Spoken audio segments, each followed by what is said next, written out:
Bonjour, nous allons consacrer cette émission à un livre d'un genre assez particulier, puisqu'il s'agit d'un journal écrit par un grand patron, un banquier. Ce grand patron, ce banquier, Jean-Pierre Levade, c'est vous. Bonjour. Bonjour. Je ne vais pas citer votre longue carrière, mais voilà, vous avez été directeur adjoint du cabinet de Pierre Mauroy au début des années 80, PDG de Suez, de la Banque Stern, de l'UAP, et puis surtout, c'est ça qui va nous intéresser aujourd'hui, du Crédit Lyonnais, de fin 1993, à l'époque où la banque rentre en situation de quasi-faillite, à 2003. Oui. Bon. Et donc, longtemps après, vous publiez le journal que vous avez tenu pendant une partie de ces années. Alors, il y a un aspect historique, mais ce n'est pas le plus intéressant. Vous le signalez d'entrée dans votre livre. Vous dites, en fait, quand je relis mes notes qui sont dans cet ouvrage, en fait, c'est une sorte de document de sociologie, dites-vous. C'est-à-dire qu'en fait, à travers les faits que vous exhumez, que tous nos lecteurs ou tous ceux qui nous regardent ne connaissent pas forcément, on découvre le fonctionnement stupéfiant d'un capitalisme, comment dire, consanguin, avec des lâchetés, des réseaux. Un capitalisme de connivence. De connivence. Par commodité d'expression, souvent, je l'appelais, moi, capitalisme de la barbichette. Oui. De l'entre-soi. C'est ça. Hein, oui, mais de l'entre-soi très élitiste en même temps. C'est-à-dire c'est de l'entre-soi limité à une population sélectionnée, resélectionnée, hyper sélectionnée et qui est profondément convaincue de son rôle, de sa mission, qui est de gouverner la France au sens large du terme. Oui, mais du même coup, ce que vous nous montrez, c'est que l'histoire du Crédit Lyonnais que vous vivez, vous y arrivez pour essayer de le redresser, de sauver la faillite. Et le sentiment que l'on a, c'est que en fait, ce n'est pas un accident. C'est pas quelque chose qui surgit. C'est en fait, c'est consubstantiel au système. Au système, oui. Pourquoi? Alors, d'abord, pourquoi ce journal? C'est quand même bizarre, un patron de grande entreprise qui prend des notes tous les jours, il n'y a pas de précédent. Heure. Et je n'ai jamais tenu de journal de ma vie. Avant ni après. Ni avant ni après.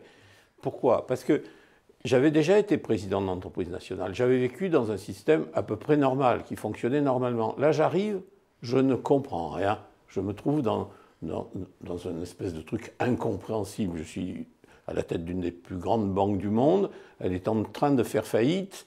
Elle est possédée par l'État. L'État est actionnaire. Il y a un conseil d'administration, il y a des hauts fonctionnaires, il y a le directeur du Trésor, il y a le gouverneur de la Banque de France au-dessus, il y a le ministre, des réseaux qui s'entremêlent. Il y a des réseaux, etc.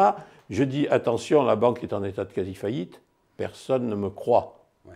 Alors que j'arrive de l'extérieur.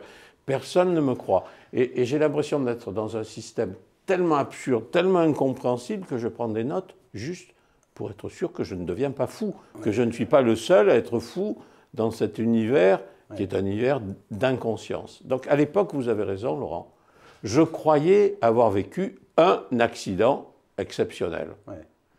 Je relis mes notes il y a disons, 1 an, 2 ans. Depuis, Dexia est arrivé. Banque publique, même histoire, autant d'argent perdu, autant d'inconscience, aucun coupable, aucun responsable, à ceci près que Dexia, on ne récupérera rien. Alors, on va y venir sur en fait... Et puis Areva, industrie nucléaire, même histoire. Donc je me dis, c'est pas possible, c'est pas un accident que j'ai vécu. Oui. C'est la répétition d'un chapitre. Mais qu'est-ce qui, dans la gestion du dossier du Crédit Lyonnais, de son redressement, pour essayer de sortir de la faillite, a dysfonctionné? La direction du Trésor, le ministre de l'époque des Finances qui était incompétent? Tout le monde. Tout le monde. Alors pour une raison de fond, et c'est ça qui m'intéresse en tant que citoyen, pour les lecteurs, ce livre est terrible. Hein, c'est un thriller. On va venir ensuite aux répliques. C'est un livre terrible. Mais parce que l'élite qui nous gouverne, la pyramide mandarinale qui nous gouverne, elle se pense infaillible. Et donc, quand vous lui dites telle banque est en état de faillite, ou telle structure nucléaire est en train de dysfonctionner, vous n'êtes pas cru, vous n'êtes pas crédible. Ces gens pensent sincèrement, dans leur système Qu'ils sont infaillibles. C'est le propre de l'oligarchie, c'est le sens. L'oligarchie est infaillible par définition. Et donc, du coup, vous menacez de démissionner à plusieurs reprises pour essayer de forcer une décision. C'est la seule arme que j'ai. Ouais. C'est la seule arme que j'ai, c'est leur dire, mais je vous préviens, si vous ne me croyez pas, eh ben, sortez-moi. Ouais. Et puis vous vous débrouillerez frontalement avec le problème. Alors, je viens à l'idée que vous développiez à l'instant en disant, mais en fait, le Crédit Lyonnais, ce n'est pas un accident. Si on regarde bien, ce type d'histoire s'est répété sans arrêt. Vous dites, longue est la liste des désastres que chacun, dans sa singularité, sont comme une reprise de celui du Crédit Lyonnais, Comptoir des entrepreneurs, Dexia, Crédit Foncier, GAN, Areva, vous l'avez dit, France Télécom au tournant des années 2000. Ouais. Et vous dites bien, ce n'est pas seulement le propre d'entreprises dont l'actionnaire est l'État, vous dites aussi, à des variantes près, ça ressemble aussi à ce qu'a été l'écroulement de Vivendi en 2002, ou ce qu'a été l'affaire Alcatel-Alstom. Oui, parce que les modèles de gouvernance étaient les mêmes, c'est-à-dire c'est des entreprises certes privées, mais qui à l'époque étaient gouvernées par, à nouveau, la pointe d'une élite qui se considérait comme infaillible. Alors, est-ce qu'on peut détailler les causes multiples? Il y a ceux que vous pointez, que vous dénommez les grands mandarins de Bercy. Oui. Donc, c'est l'oligarchie de l'inspection des finances. Oui, il y a deux choses. Hein. C'est que nous avons un État qui est un État très centralisé, qui est une répétition en fait de l'État monarchique. Les élus, les grands élus, sont forts de la légitimité du suffrage universel. Donc ils sont infaillibles puisqu'ils ont été élus par le peuple. Hein, première, bon. Deuxièmement, les mandarins sur lesquels ces élus s'appuient sont issus d'une filière spécialisée, qui est celle de l'École nationale d'administration, éventuellement un ou deux corps de l'X, mais qui sont très en retrait par rapport à ça. Donc, à l'intérieur de l'École nationale d'administration, il ne suffit pas d'être ancien élève, il faut être sélectionné une deuxième fois pour sortir dans la pointe de l'élite ultime, c'est-à-dire l'inspection des finances et accessoirement le Conseil d'État ou la Cour des comptes. Et donc ces deux pyramides, l'une légitimée par le suffrage universel, l'autre qui est celle des sachants, les plus brillants, ils travaillent conjointement. Les seconds travaillent pour les premiers, sont les bras armés des premiers. Et quand vous regardez sur quand même 6 présidents de la République depuis le général de Gaulle, nous en avons 3, 1 sur 2, qui a la double onction, qui est à la fois issu d'un grand corps de l'École nationale d'administration, c'est le cas de François Hollande, hein, c'était le cas de Jacques Chirac, c'était le cas de Valéry Giscard d'Estaing, 1 sur 2, et qui devient en plus président de la République. Donc comment voulez-vous que quelqu'un qui a toutes ces qualités puisse se tromper une seule seconde? Dans son esprit, il est infaillible. Et toute la structure dessous est infaillible. Et donc ce que je dis, à titre de comparaison, c'est que nous sommes gouvernés très exactement comme la Chine. Nous avons la même pyramide mandarinale que les Chinois, à ceci près qu'on a quand même, Dieu merci, en plus, le recours démocratique. C'est pour ça que je vous faisais observer que votre raisonnement vaut tout autant pour les entreprises nationalisées que pour les entreprises publiques. Parlons de la finance. Une grande partie des grands établissements bancaires ou d'assurance sont dirigés, une bonne partie d'entre eux, par des gens qui viennent de l'inspection des finances, qui ont surfé sur les privatisations. Oui, parce que ce modèle-là pyramidal... Ce sont les fermiers généraux qui ont pris le pouvoir. Oui, il a tendance d'abord à s'étendre. Tout système humain veut grandir, donc l'appétit d'extension de pouvoir, etc. Et deuxièmement, il y a une contagion d'une deuxième nature qui est encore plus perverse. C'est que ce modèle politique, qui est le modèle y compris pour une large partie des citoyens français, y compris d'une certaine manière, si vous me permettez d'être subversif, pour la CGT. Parce que ce modèle pyramidal permet à M. Martinez de parler d'égal à égal avec le président de la République, ou de demander audience au président de la République. Donc ce modèle pyramidal, il inspire aussi nos grandes entreprises privées. Pourquoi les grandes entreprises privées françaises sont celles, pratiquement les seules au monde, où le pouvoir du président est sans contre-pouvoir interne? Donc c'est une réflexion en fait sur la démocratie. Oui, c'est une réflexion sur l'organisation de la démocratie sur française. Notre système présidentialiste qui contamine tout le reste. Et sur notre culture qui fait que l'idée d'une démocratie transversale, l'idée de contre-pouvoir, l'idée de délibération collégiale transverse à tous les niveaux de décision, ce qu'on voit très bien en Allemagne, ce qu'on voit d'une certaine façon très très bien au Japon, ce type de discussion qui cherche le consensus dans des structures qui sont des structures loin du pouvoir central, ça n'existe pas en France. Donc comment est-ce qu'on sort du système? Parce qu'en fait, vous faites une introduction qui est très sévère mais assez courte, et ensuite vous faites parler les faits, vous publiez votre journal. Quelles leçons doit-on en tirer? Quelles sont les... Je suis persuadé qu'il faut casser la pointe de la pyramide dans sa structure. Donc c'est casser le présidentialisme? Dans le présidentialisme. Si vous voulez, ce que ce livre m'a appris, c'est que finalement, une inégalité fondamentale de la société française, dont on ne parle jamais, mais une inégalité structurelle permanente qui est là de façon intangible, c'est l'inégalité entre les gouvernants et les gouvernés. Les gouvernants sont gouvernants, si je puis dire, par origine, par naissance et par destin.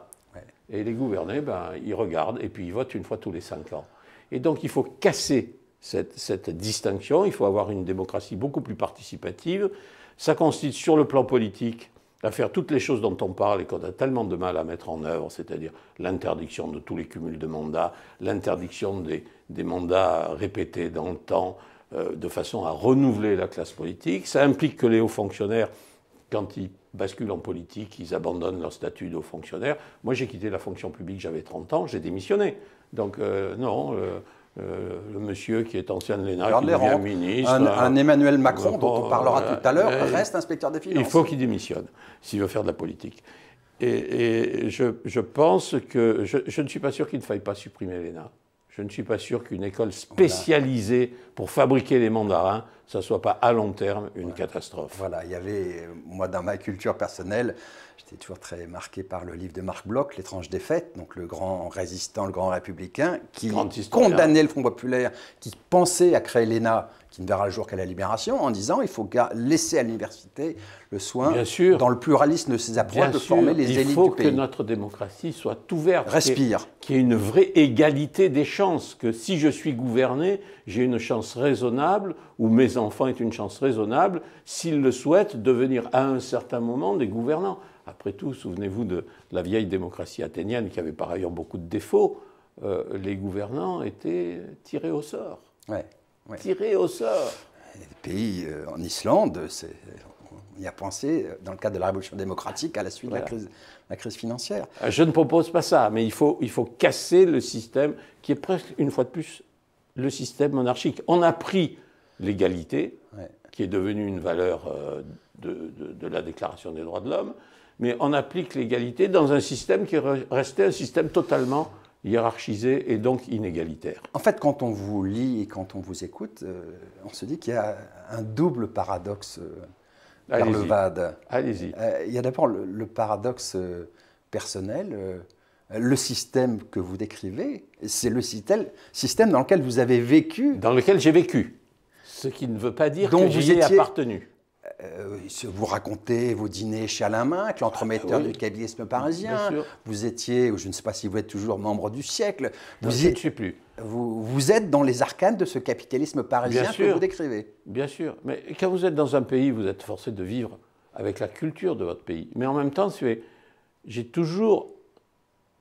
C'est un de mes amis, Marine Karmitz, qui m'a appris très jeune que les grandes choses se faisaient à partir de la marge et pas à partir du centre. Les gens qui sont au centre, ils sont forcément adhérents au système. Donc vous vous dites, hein, vous voyez comme un marginal J'ai toujours été en partie sur la marge. Donc j'ai toujours eu un regard sur le système. Parce que je n'ai pas été élevé comme étant, par destin, si je puis dire, un gouvernant. J'ose à peine dire, mais c'est vrai, je suis un fils du peuple. Et donc, les grandes écoles, l'IX... dont vous êtes oui, je suis passé à l'IX, je suis un ancien de l'IX. Mais comme je le dis de manière un tout petit peu provocatrice, pour essayer de résoudre cette contradiction, Je suis un polytechnicien autodidacte. Je n'appartiens pas au système. Alors le second paradoxe qui nous renvoie là, non pas à l'histoire passée, mais à notre présent, c'est que par ailleurs, vous avez de la sympathie ou de l'admiration pour Emmanuel Macron, le ministre de l'économie actuel, qui est la caricature de ce système oligarchique, qui est d'ailleurs pas forcément le plus brillant de sa génération. Et je trouve ça très paradoxal de votre part. Attendez, continuons. Regardez les candidats probables à l'élection présidentielle. Il y en a beaucoup qui sortent de ce système-là, qui ont été fabriqués par ce système-là. Regardez de l'autre côté le candidat le plus sérieux, Alain Juppé, aussi inspecteur des finances, etc., etc.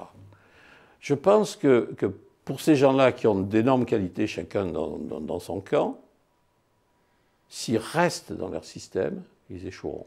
Et donc je suis tout à fait tranquille pour vous dire qu'Emmanuel Macron, pour lequel j'ai beaucoup de sympathie personnelle, s'il n'est pas capable de sortir du système, il échouera. Voilà, nous sommes arrivés au terme de notre émission. Jean-Pierre Levade, je vous remercie. Je rappelle le titre de votre livre, Journal d'un sauvetage, c'est donc paru chez Albin Michel. Merci beaucoup. Merci. À bientôt.